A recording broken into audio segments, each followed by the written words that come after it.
welcome to the new series. We are here at Parker Hannifin Instrumentation Products Division in Europe.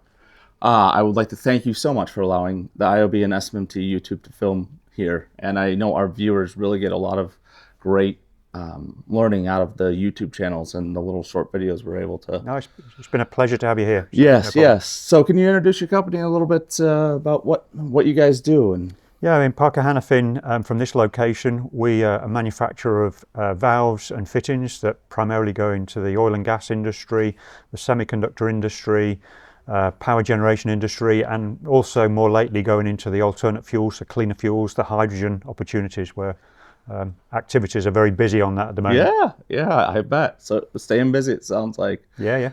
Well, great. Well, thank you again, and thank you for the wonderful support you guys gave us from the top down. It's been a great experience today, and we want to thank you so much. Okay, thank you.